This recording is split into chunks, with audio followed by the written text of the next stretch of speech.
जय हिंद दोस्तों, मैं केडी एक बार फिर से आप सभी दोस्तों का अपने इस प्लेटफॉर्म पर हार्दिक स्वागत और अभिनंदन करता हूं। दोस्तों, अपना टॉपिक चल रहा था ह्यूमन डिजीज के बारे में पढ़ रहे थे। सबसे पहले मैंने उसकी ट्रिक बताई थी आपको कि जो बैक्टीरिया जनित होते हैं, वायरस जनित रोग होते हैं, प्रोटोजोआ और जो फंगाई या कवक जनित रोग, उनकी ट्रिक से क्वेश्चन पूछा जाता है कि कौन सा रोग का किसके कारण होता है। जैसे ये पूछ लिया जाता है कि मलेरिया रोग का कारक कौन है, तो आप ये बता दोगे प्रोटोजोआ, क्योंकि उसकी ट्रिक पढ़ी थी हमने। ट्रिक पढ़ने के बाद में हमने वायरस जनित रोग कंप्लीट कर लिए थे बढ़िया तरीके से। एक एक रोग बढ़िया तरीके से पढ़ा है, उससे बाहर कुछ देखने को नहीं। उसके बाद में जीवाणु जनित रोग हमने कंप्लीट कर लिए थे। और अब हम पढ़ेंगे प्रोटोजोआ जनित रोग, फिर कवक और फंजाई जनित रोग पढ़ेंगे। और उसके बाद में कुछ जो आनुवांशिक रोग हैं, जैसे टर्नर सिंड्रोम हुआ, क्लाइनफेल्ड सिंड्रोम हुआ, एडवर्ड सिंड्रोम हुआ, कटाउ सिंड्रोम हुआ, वो आनुवांशिक कुछ रोग होते हैं जो गुणसूत्र विकार के कारण उत्पन्न होते हैं, उनके बाद में वो पढ़ेंगे। और वो पढ़ने के बाद में कुछ अन्य महत्वपूर्ण पॉइंट होते हैं, जो जैसे वैक्सीन के संबंधित कुछ बातें हैं वो पढ़ेंगे। उसके बाद में मैं आपको इस टॉपिक के जितने भी आज तक आए हुए वो क्वेश्चन करवा दूंगा। उसके बाद में ये पढ़ने के बाद में इससे बाहर आपको एक एक क्वेश्चन भी देखना।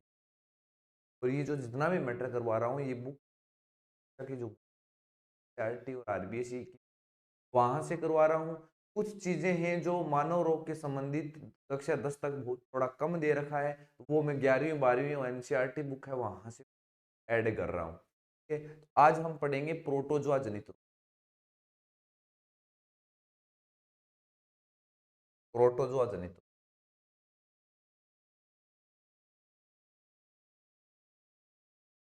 प्रोटोजोआ जनित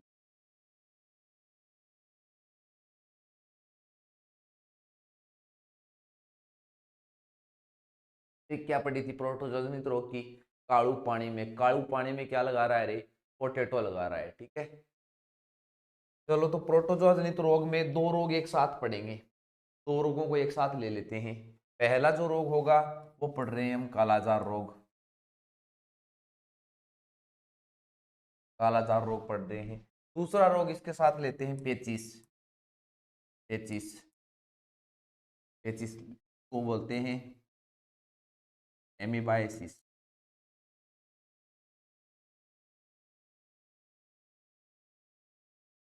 इन दो रोगों को साथ पढ़ेंगे। रोग में हम पढ़ते क्या क्या हैं, जहां जीवाणु विषाणु का नाम आता है वहां लिखते हैं, तो यहाँ प्रोटोजोआ का नाम लिख देंगे सबसे पहले। प्रोटोजोआ का नाम लिख देंगे, कौन सा प्रोटोजोआ है। ये लक्षण क्या है? प्रभावित अंग कौन से हैं? प्रभावित अंग कौन सा है? प्रोटोजोआ का नाम लिख देंगे, लक्षण, प्रभावित अंग, और किस माध्यम से फैलता है। ये माध्यम से फैलता है या रोग वाहक कौन? रोग वाहक के बारे में। तो सबसे पहले हम कालाजार की प्रोटोजोआ को देख लेते हैं। डेसिमोनिया डोनोवनी।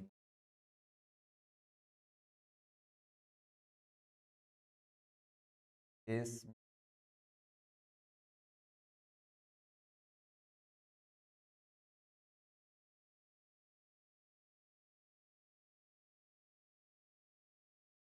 इसके लक्षण की याद करवा दूंगा ये नाम, डेसमीनिया डोनोवनी। ठीक है, टेंशन। लक्षण, लक्षण इसमें तो आता है तेज बुखार आती है, तेज बुखार आना, बदन दर्द करता है, बदन।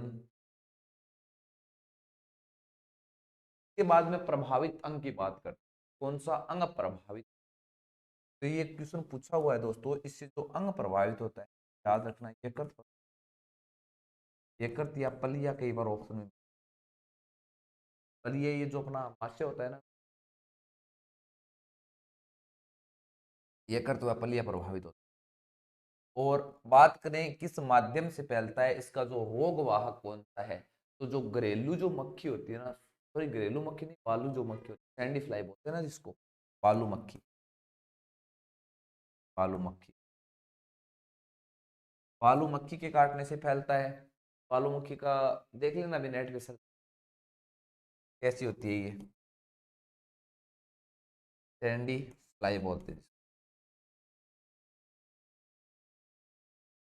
इसके बाद में पेचिश के बारे में बात करते हैं। आमतौर पर कहते हैं ना दस्त लगे, उल्टी दस्त लगते हैं, वो जो पेचिश होता है उसको बोलते हैं एमिया एसिस बोलते हैं, एसिस बोलते हैं। तो इसके जो प्रोटोजोआ का नाम होता है ना वो एंट अमीबा,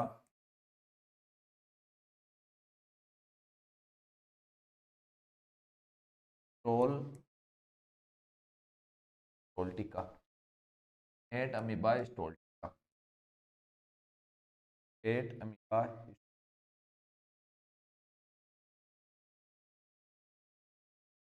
ये इसके प्रोटोजोआ का नाम है। इसमें जो लक्षण है वो उल्टी दस्त होना, और आपको पता है जब उल्टी दस्त होगा तो कौन सा अंग प्रभावित होगा, भी आंत प्रभावित होगी।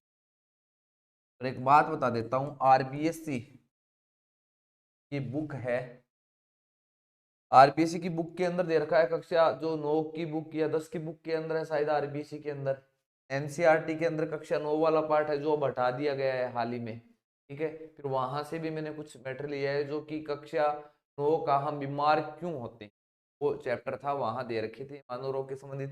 और आरबीएससी की बुक में ये दे रखा है भी प्रभावित अंग होता है वो यकृत होता है, थोड़ा सा ध्यान रखना।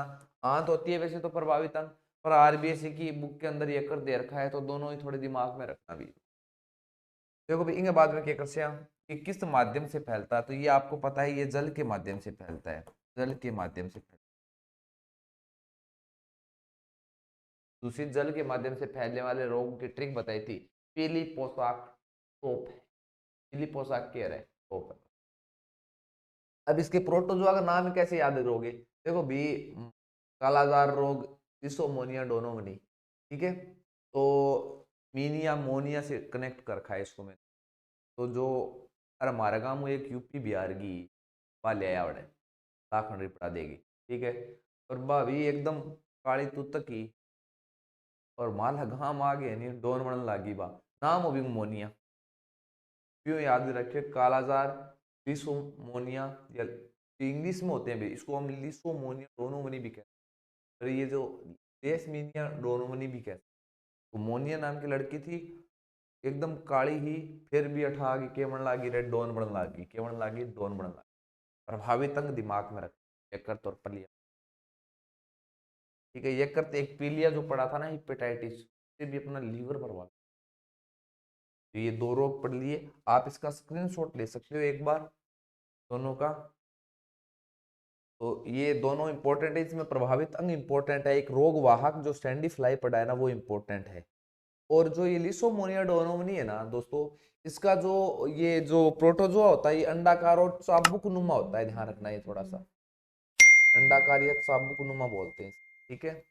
के बाद में आगे वाले रोग पढ़ेंगे, पायरिया और निंद्रा रोग।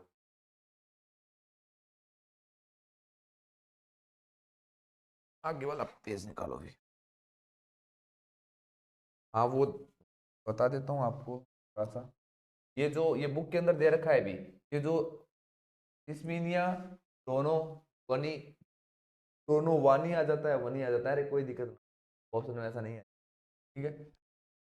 डिसमीनिया दोनों वनी होता है ना, ये अंडाकार होता है, अंडाकार व चाबुक नुमा, चाबुक नुमा होता है। ये डायग्राम दे रखे हैं बुक के अंदर दोनों, ये डिसमीनिया डोनोवन का डायग्राम दे रखा है।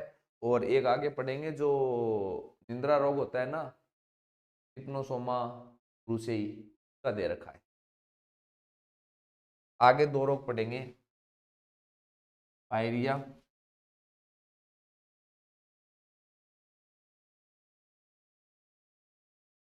पायरिया पढ़ेंगे, और एक निंद्रा रोग पढ़ेंगे, निंद्रा रोग पढ़ेंगे। पायरिया रोग, पायरिया रोग में जो प्रोटोजोआ का नाम होता है ना, प्रोटोजोआ का नाम होता है, प्रोटोजोआ का नाम वो होता है एंट अमीबा पिगली वायलिन।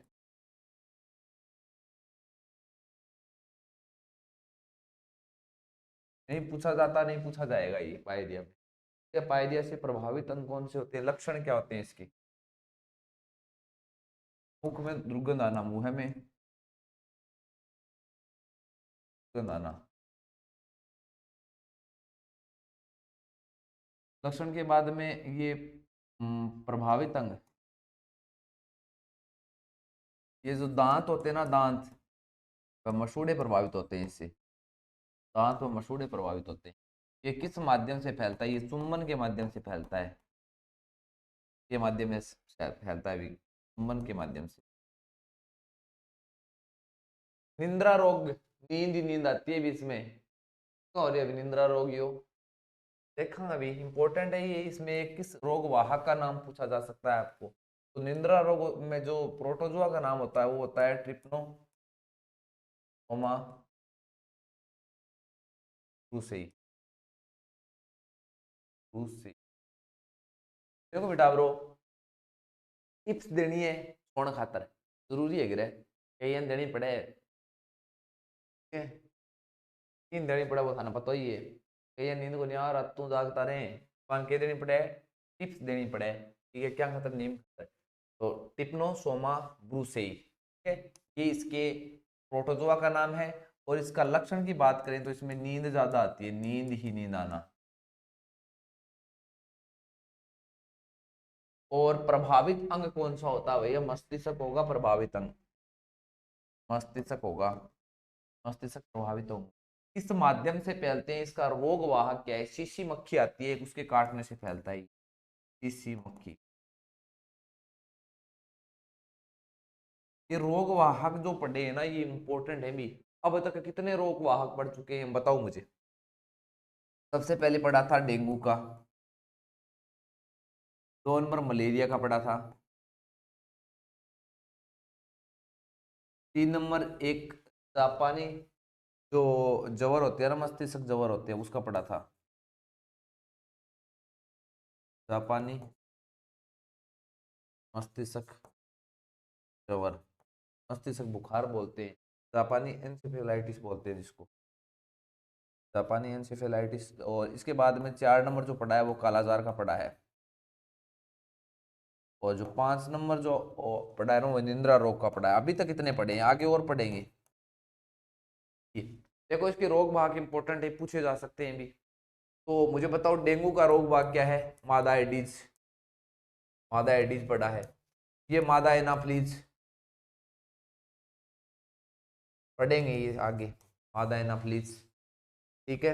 ये छोटा नाम है तो डेंगू का हो गया, ये बड़ा नाम है मलेरिया, बड़ा नाम है तो मलेरिया का ये हो गया। इसके बाद में देखो जापानी मस्तिष्क जवर पड़ा है।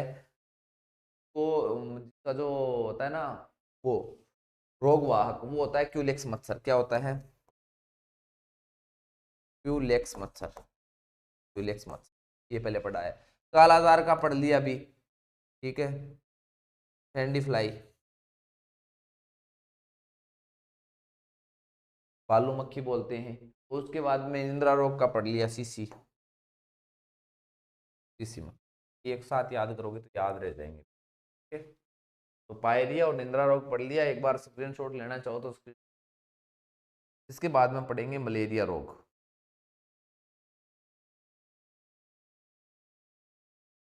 चलो तो मलेरिया रोग के बारे में देखते हैं, ये इंपॉर्टेंट है मलेरिया रोग।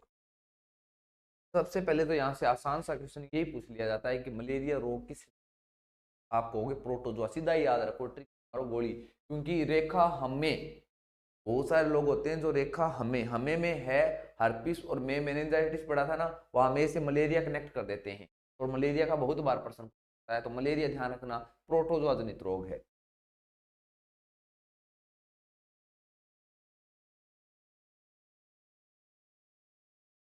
इंपॉर्टेंट है भी ये मलेरिया, ध्यान रखना इंपॉर्टेंट है, यहाँ से प्रश्न पूछे जाते हैं, बहुत बार परीक्षाओं में प्रश्न पूछे हैं यहाँ से। सबसे पहले इसके प्रोटोजोआ का नाम पढ़ते हैं, सबसे पहले इसके प्रोटोजोआ का नाम पढ़ते हैं। उसके बाद में इसके लक्षण देखते हैं, लक्षण के बाद में प्रभावित अंग देखते हैं, और ये रोग वाहक देखते हैं, रोग वाहक।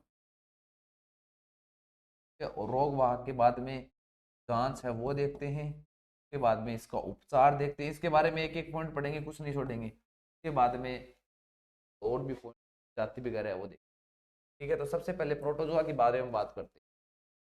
तो प्रोटोजोआ होता है वो प्लाज्मोडियम, प्लाज्मोडियम प्रोटोजोआ होता है। लक्षण, लक्षण की बात करते हैं तो इसके जो लक्षण होता है वो बुखार आना व सर्दी लगना। प्रभावित अंग से जो मलेरिया से जो प्रभावित अंग होता है वो होता है यकृत। क्या होता है? यकृत या आरबीसी। आरबीसी की संख्या में कमी आ जाती है। क्या आ जाती है? आरबीसी की संख्या कमी आ जाती है।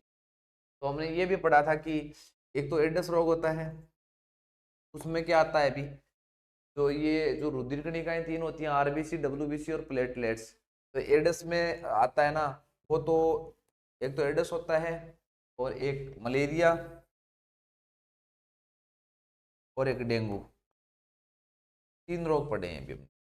एड्स में क्या होता है अभी, जो जो डेंगू होता है ना उसमें तो होती है प्लेटलेट्स, प्लेटलेट्स डाउन हो जाती है, इसकी कमी हो जाती है, डिम्बाणु की कमी हो जाती है। मलेरिया में आरबीसी की कमी हो जाती है और जो एड्स होता है ना उसमें डब्ल्यूबीसी की कमी। तीनों ध्यान रखना भी। अब मलेरिया के बाद में रोग वाहक की बात करते हैं। इसका रोग वाहक होता है मादा एनाफ्लीज। बहुत बार परीक्षा में प्रश्न आया हुआ है मादा एनाफ्लीज।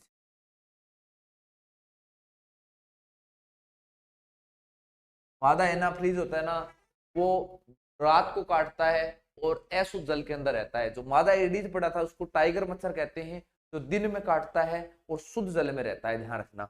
तो ये इन मच्छरों को नियंत्रित करने के लिए जल के अंदर मछलियां छोड़ी जाती है, गेम्बूसिया मछली। इंपॉर्टेंट क्वेश्चन है ये, गेम्बूसिया मछली। गेम्बूसिया मछली होती है एक रोहू, रोहू मछली होती है। रोहू नहीं, रोहू, रोहू। ये दो मछलियां छोड़ी जाती है इन मच्छरों को नियंत्रित करने के लिए जल के अंदर। ये क्या करती है? इस मच्छरों को खा जाती है। ये प्रश्न पूछा हुआ है। रोहू और गेंगू, जो गेम्बूसिया मछली होती है ना, वो इन मच्छरों को या मलेरिया को नियंत्रित करने के लिए काम है। जांच, MP test, malaria parasite test बोलते हैं इसको, malaria parasite test, parasite test. इसके बाद में उपचार की बात करते हैं। इंपॉर्टेंट है भी इसका उपचार, का उपचार क्या है, इंपॉर्टेंट है। एमपी।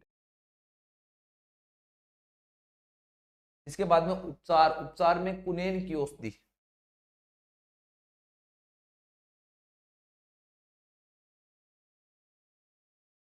जो कि सिनकोना की छाल से प्राप्त होती है। सिनकोना वृक्ष होता है, सिनकोना की छाल, इससे ये कुनेन औषधि है ना वो बनाई जाती है, ध्यान। और क्लोरोक्विन, क्लोरोक्विन, ये औषधि भी होती है।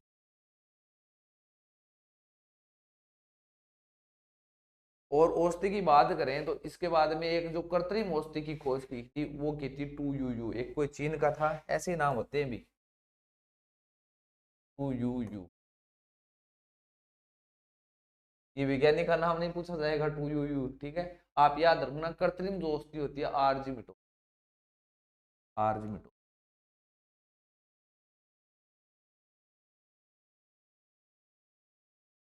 ये कृत्रिम औषधि है, ठीक है। आपको ये पूछ लिया जाए कि जो मलेरिया की जो आर्जिमिटोन जो औषधि है वो कौन किसके लिए काम में ली जाती है, तो मलेरिया के काम में ली जाती है। कृत्रिम औषधि है, कृत्रिम। तो कुनेन, क्लोरोक्विन और आर्जिमिटोन, ठीक है। इसके बाद में बात करते हैं, इसके बाद में आगे वाले पेज पर बात करते हैं मलेरिया के संबंधित और भी है। मलेरिया दिवस मनाया जाता है, मलेरिया दिवस 25 अप्रैल को मनाया जाता है, अप्रैल को। तो आप मुझे ये बता दीजिए फिर, जो टीबी दिवस है वो कब मनाया जाता है? टीबी तो 22 मार्च को मनाया जाता है, ध्यान रखना, ऐसा ना। और आपको ये पूछ लूँ 24 अक्टूबर को कौन सा दिवस मनाया जाता है, तो अभी आप बता दोगे। पोलियो दिवस कब मनाया जाता है? भी 24 अक्टूबर को मनाया जाता है। मलेरिया दिवस ये मनाया जाता है। और इसके बाद में हम प्लाज्मोडियम, प्लाज्मोडियम, प्लाज्मोडियम की जातियां होती हैं, जाति होती है, जाति के नाम है भी, 4 जाति है, 5X फेल्सीफेरस,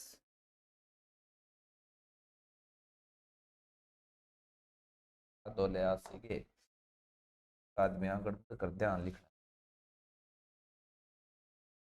फेल्सी फेल्सीफेरस, DI, 4 नंबर है ओवेली।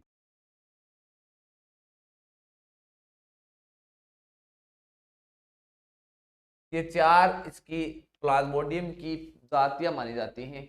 और जो अपने जो इंडिया के अंदर होती है ना, ये मलेरिया वाली जो प्लाज्मोडियम होता है ना, सबसे खतरनाक पूछे तो ये होता है फेल्सीफेरस, सबसे खतरनाक।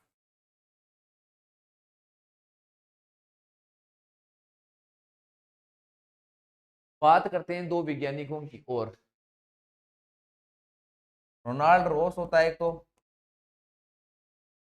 रोनाल्ड रॉस, एक होता है लेब्रोन। रोनाल्ड रॉस ने तो रोगवाहक की खोज की थी, रोगवाहक की खोज की थी। उन्होंने ये बताया था कि जो मलेरिया का जो रोगवाहक होता है वो मादा एनाफिलीज, याद रखना, रोनाल्ड रॉस ने बताया। बहुत बार परीक्षाओं में प्रश्न आता है ये भी। बात करते हैं लेवरोन। लेवरोन ने यह बताया था कि जो मलेरिया होता है ना, मलेरिया वो प्लाज्मोडियम प्रोटोजोआ के कारण होता है, प्रोटोजोआ। प्रोटोजोआ का नाम बताया था वो लेवरोन ने बताया, जेम्स लेवरोन। ठीक है, ये थोड़ा सा ध्यान रखना। और इसके बाद में मलेरिया के संबंधित और तो सारे पॉइंट आ गए भी। देखो भी, सारे पॉइंट है ना वो दिमाग में नहीं रहते। ये क्या होता है कि मैं जो अपना जो जो बुक है वहाँ से जो मैटर है वो मैंने नोट्स बना रखे हैं, तो एक बार यहाँ रखना पड़ता है। थोड़ा सा वो 1-2 पॉइंट जो छूट जाता है ना, वो देखकर बता दिया जाता है। ऐसी तो कोई बात नहीं, आप समझते हो सब। कि वो कुछ नहीं है, रजिस्टर वगैरह है, किताब वगैरह है, वो रख रखी है मैंने यहाँ पे। ठीक है, पढ़ना चाहूँ तो दिखा सकता हूँ, ये रही। क्या बात है, क्योंकि कुछ 1-2 पॉइंट ऐसे हैं जो छूट जाते हैं, दिमाग में नहीं रहते, तो मैं ये चाहता हूँ कि एक पॉइंट भी ना छूटे आपका। इसलिए कोई 1-2 पॉइंट हैं वो रह जाते हैं तो मैं बता देता हूँ, समझने में कहीं दिक्कत नहीं आएगी, आपको बढ़िया तरीके से समझाया जाएगा, समझाया जा रहा है। ठीक है, तो मलेरिया के संबंधित मलेरिया दिवस करवा दिया मैंने, लेवरोन के बारे में बता दिया। हाँ, अब देखो ये पॉइंट रह जाता ना वरना, ये अब देखते हैं से याद आ गया कि राष्ट्रीय मलेरिया कार्यक्रम है ना वो 1953 में शुरू किया गया था। ध्यान रखना थोड़ा सा, तो राष्ट्रीय यही लिख देता हूँ, राष्ट्रीय मलेरिया कार्यक्रम, राष्ट्रीय मलेरिया कार्यक्रम, कार्यक्रम कब शुरू किया गया था अभी? 1953 में शुरू। मलेरिया के संबंधित एक पॉइंट भी मैंने नहीं छोड़ा है, एक एक पॉइंट मैंने आपको बताया दोस्तों। आप एक बार हो सके तो इनका स्क्रीनशॉट ले सकते हो, वाले पेज का ले सकते हो, का ले सकते हो और फिर उसका ले लेना। ठीक है, तो एक बार स्क्रीनशॉट लेकर आप लिख लोगे फिर।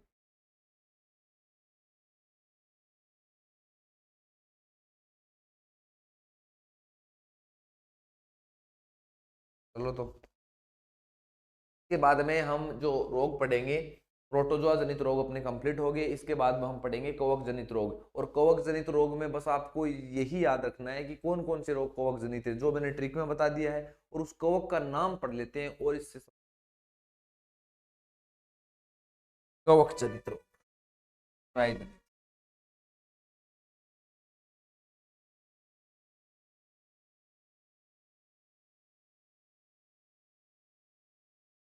कवक जनित 1 नंबर पढ़ेंगे, वो पढ़ेंगे गंजापन। 2 नंबर पढ़ेंगे, वो पढ़ेंगे दम्मा या अस्थमा बोलते हैं ना।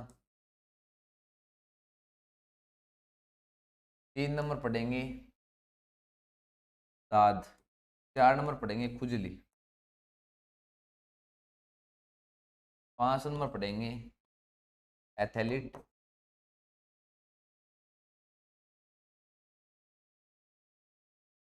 तो गंजापन होता है ना वो, वैसे तो भाई गंजापन बहुत कारण होते हैं गंजापन के, पर उनमें से अगर कवक, अगर ये कवक हो जाए, जैसे गंजापन का जो कौन कवक होता है ना वो होता है टीनिया एपिड्स। अगर ये कवक अगर अपने सिर में हो जाए, ये फंजाई अगर अपने सिर में फैल जाए तो हम गंजापन के शिकार हो सकते हैं। टीनिया कैपिट्स, ठीक है। और एक ये याद रखना, जो एथलीट फुट होता है ना, जो मतलब जो एथलेटिक्स जो प्लेयर होते हैं वो पैरों के अंदर जूते फुटते रखते हैं ना, बहुत लंबे समय तक जूते रखते हैं, तो उनके अंदर एक कवक उत्पन्न हो जाता है, वो इसी के संबंधित है, टीनिया पेडिस। अरे जो एथलेटिक्स प्लेयर होते हैं वो पैड नहीं बांधेंगे क्या पैरों के, तो इसे याद रख लेना, टीनिया पेडिस। ऊपर वाला है टीनिया कैपिट्स, ठीक है। और मुझे बताओ भी, टीनिया नाम का कोई आदमी है, याद रखना, वो पैड बांधेगा, तो पैड लंबे समय तक बांधेगा, जूते लंबे समय तक पहनेगा, तो एथलीट फुट हो जाएगा, ठीक है। और टीनिया कैपिट्स, बताओ भी, टीनियो गंजो जो क्यों डाउ रहा है, कैप और डाउ नहीं तो कैपिट्स, कनेक्ट कर रहे हैं, याद हो जाएगा आपको। कोई दम्मा की बात करते हैं, एस्परजिल्स, एस्परजिल्स फ्यूमिगेट्स।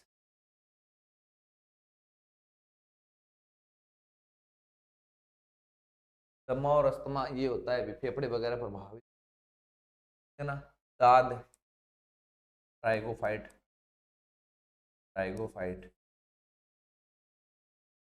ट्राइगोफाइट, ट्राइगोफाइट, ट्राइगोफाइट। दाद के एक दो और भी होते हैं भी, ठीक है ना। एपिडर्मोफाइट होता है एक,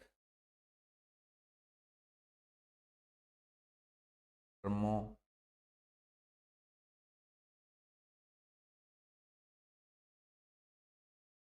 ये होता है, ये ध्यान रखना दाद के दौरान।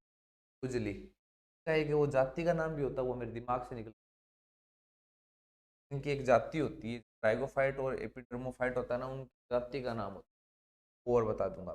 खुजली एस्केरिक्स केविज बोलते हैं, ये केविज, ये ध्यान रखें। ये 5 कवक जनित रोग हैं, स्क्रीनशॉट ले लीजिए, ठीक है।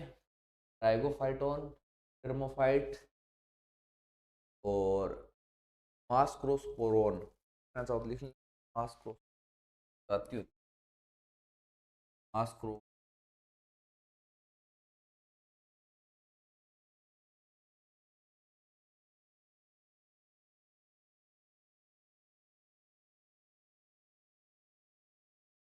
पर स्क्रीन। इसके बाद में हम जो रोग पढ़ेंगे वो आपको बता देता हूँ, जो कर्मी जनित रोग है ना कुछ, वो पढ़ेंगे, कर्मी जनित रोग। चलो पढ़ते हैं इससे आगे।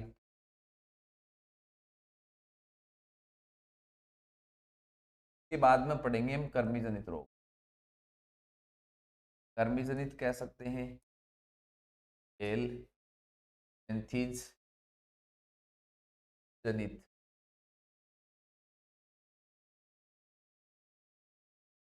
ये 4 रोग हैं भी, बता देता हूँ आपको, ये पूछ ले, कर्मी जनित रोग है, तो इसके 4 रोग हैं। फाइलेरिया,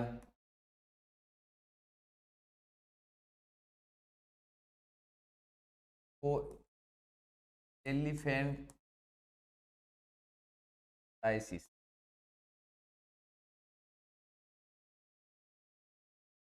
सल्ली द्विपद रोग भी कहते हैं, हाथी पांव रोग भी कहते हैं, हाथी पांव रोग।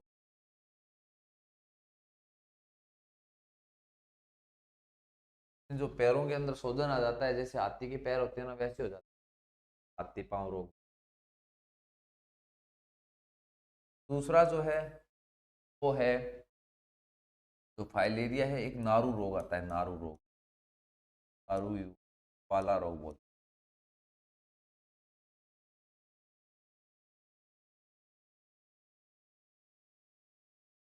ठीक है। और तीसरा जो रोग है आपको मैं बता देता हूँ,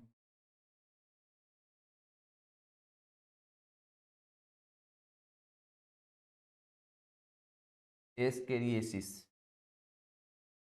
और इसके बाद में 4 नंबर है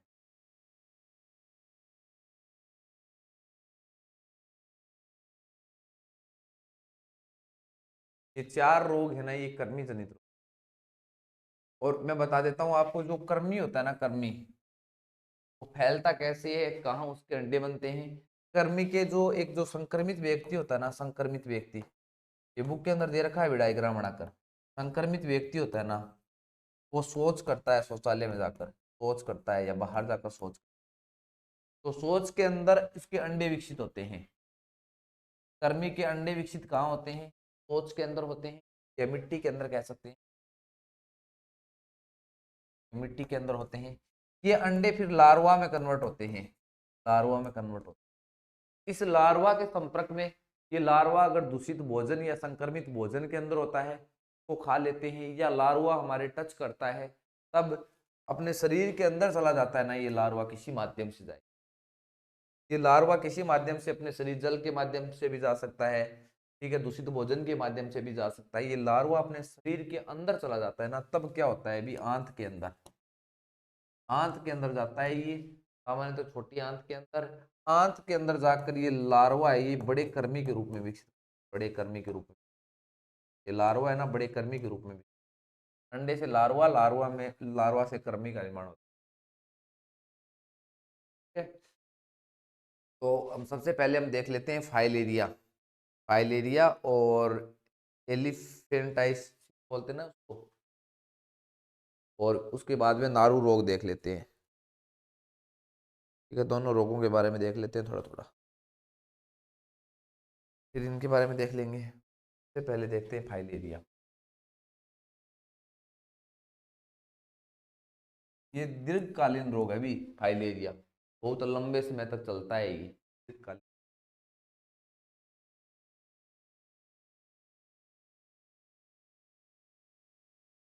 दीर्घकालीन अवधि तक चलता है ये रोग फाइलेरिया। तो फाइलेरिया में सबसे पहले बात करते हैं कि कृमि का नाम देखते हैं, कृमि का नाम देखते हैं। तो कृमि का नाम ध्यान रखना भी, फाइलेरिया रोग है ना, उसमें कृमि का नाम जो है ना वह वाउचेरिया ब्रेकोफ्टा,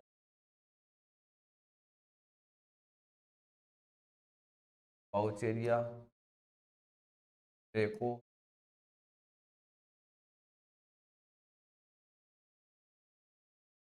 ये का जो रोग वाहक होता है ना, रोग वाहक होता है क्यूलेक्स मच्छर,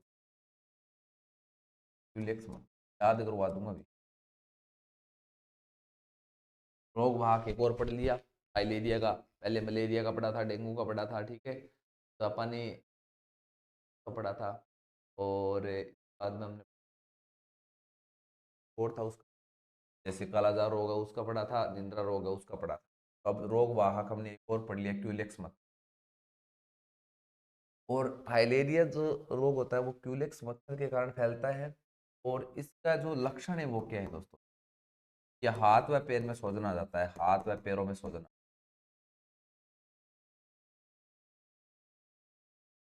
हाथ और पैरों में प्रभावित अंग क्या होगा, तो फिर हाथ व पैर होंगे, हाथ व पैर क्या होंगे। तो ये ध्यान रखना थोड़ा सा, पूछा जा सकता है ये पाउचेरिया ब्रेकोप्टा, ये गोलकर्मी होता है भी, गोलकर्मी, ठीक है। तो क्यूलेक्स याद है कैसे रखोगे रे, फाइलेरिया, देखो भी, कोई एक क्यून होती है, क्यून क्या होती है, क्यून, क्यून मानी रानी, क्यून होती है, वो लक्स साबुन को काम में लेती है। कौन सी साबुन से नहाती है रे क्यून? लक्स साबुन से नहाती है, लक्स साबुन से कोई क्यून होती है वो नहाती है, और आपने कर दी उस पर फायरिंग, क्या कर दी रे, नैनो नैनो से आपने कर दी उस पर फायरिंग, क्या कर दी, फायरिंग, बताओ भी, ब्रेक ऑफ हटाई, पहले तो उसी को थोड़ो बहुत अगर चक्कर चलो नहीं, ब्रेकअप, ब्रेको, फिर फटाई, फिर सारी पिटाई उसी, ये याद हो जाएगा थोड़ा सा। फाइलेरिया फायरिंग की, क्यूलेक्स मच्छर, ठीक है, और ब्रेको फटाई, ब्रेकअप वगैरह हो गया, ठीक है, चलता रहता है भी ये तो। हाथ पांव में सोजन आ जाता है, फाइलेरिया को हाथी पांव रोग भी कहते हैं, ठीक है। इसके बाद में आगे वाले देखते हैं नारू रोग, नारू रोग, बाला रोग, नारू रोग और जो बाला रोग है ना, वो उसका जो कर्मी का नाम पढ़ते हैं ना, कर्मी का, कर्मी का नाम पढ़ते हैं, वो वहां तो था भी, बाउचेलिया ब्रेकोफटाई, क्या है ड्रेकनकुल्स, ड्रेकन ड्रेकनकुल्स ड्रेकनकुल्स मेडिने ड्रेकनकुल्स मेडिनेसिस जो है ना, वो कर्मी का नाम है। ध्यान, ड्रेकनकुल्स ये परिवार है, मेडिनेसिस ठीक है ये कर्मी है। ठीक, तो ये कर्मी का नाम हो गया। इसमें जो रोग वाहक का काम करते हैं, रोग वाहक का काम करता है वाहक, वो एक सूक्ष्म जीवी है, साइक्लोपस। साइक्लोपस सूक्ष्म जीवी, ये कक्षा सूक्ष्म जीवी है। ये कक्षा 8 की बुक है आरबीएससी के अंदर, उसके अंदर दे रखा है ये नारू रोग। ठीक है ना, साइक्लोपस सूक्ष्म जीवी है। और उसके लिए, इसको कंट्रोल करने के लिए जल के अंदर एक मछली छोड़ी जाती है, बारबेरी मछली, बारबेरी, बारबेरी मछली से ये कंट्रोल होता है। ठीक है, इसका जो माध्यम है, ये किस माध्यम से फैलता है, ये दूषित जल के माध्यम से फैलता है। और इसके जो लक्षण की बात करें, जो नारू रोग होता है, बालू रोग होता है, उसके लक्षण होता है त्वचा पर फुंसिया होना, त्वचा पर फुंसिया होना। ठीक है, लक्षण के बाद में बात करते हैं कि जो प्रभावित अंग त्वचा होगी, जल के माध्यम से फैलता है ये। इसका उपचार के बारे में दे रखा है कक्षा 8 के अंदर, एल्बेंडाजोल की गोली दी जाती है इसमें,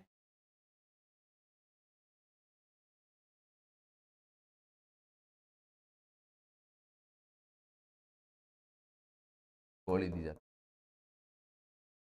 है, एल्बेंडाजोल की गोली दी जाती है। ये एक बार नारू रोग बालू रोग फैल गया था, भी ध्यान रखना है, ये डेकनकुल्स मेडिनेसिस है ना, ये करने के कारण साइक्लोपस था। ये जो बच्चों को स्कूल में भी दी गई थी ये गोलियां, ठीक है, ये एल्बेडाजोल की गोलियां खुआई गई थी बच्चों को रोग को नियंत्रित करने के लिए। के बाद में पढ़ेंगे एस्केरी एसिस, स्क्रीनशॉट ले लीजिए भी इसका।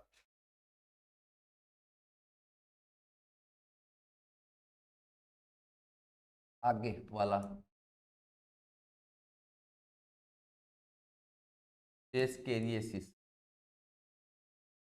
इसका जो कर्मी का नाम है ना, कर्मी का नाम वो है एस्केरिस,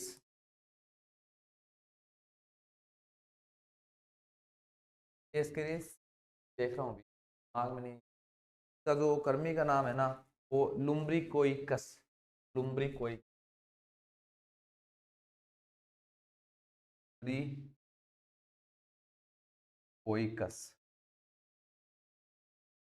तो आज तक किया आया नहीं है इसका, फिर भी ये जरूर पूछा हुआ है। एस्केरियासिस है ना, किससे जनित रोग है, कर्मी जनित रोग है।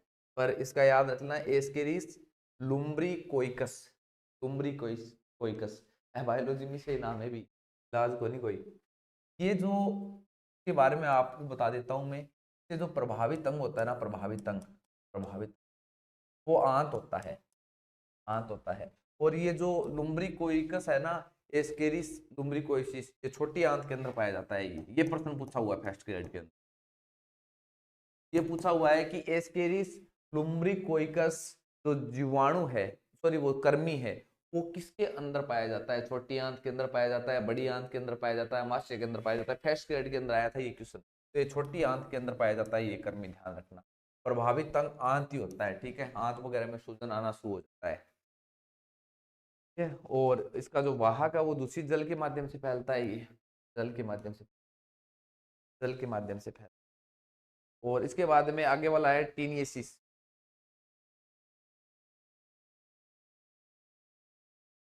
4 नंबर, इसमें कोई विशेष नहीं है भी। टीनियसिस ये सूअरों के मांस के खाने से फैलता है, ये सूअरों के मांस खाने से फैलता है ये। और इसके बाद में इसका जो कर्मी का नाम है ना, कर्मी का नाम है और टीनिया सोलियम नशा है। कर्मी जनित प्रोटोजोआ जनित रोग पढ़ लिए, कर्मी जनित पढ़ लिए, वायरस जनित पढ़ लिए और बैक्टीरिया जनित पढ़ लिए, चारों टाइप के रोग पढ़ लिए हमने। अब बचे आनुवांशिक रोग, हिमोफीलिया रोग हुआ, वर्णनता रोग हुआ, और कुछ जो गुणसूत्रीय विकार के कारण हुए, एकदम ट्रिक के माध्यम से बताऊंगा। वो गुणसूत्रीय विकार वाले बहुत कंफ्यूज होते हैं। 4-4 का जोड़ा बनाएंगे हम, वैसे जोड़ा 2-2 का होता है, पर हम कितने कितने 4-4 का जोड़ा बनाएंगे। एक झटके में याद हो जाएंगे, बस एक सारणी बनाऊंगा उससे याद हो जाएंगे सारे के सारे। और उन रोगों में बहुत कंफ्यूज हो। इसके बाद में कुछ कैंसर वगैरह एक दो रोग हैं, कुछ जो वैक्सीन के संबंधित कुछ पॉइंट हैं वो अगली क्लास में पूरा करते हैं।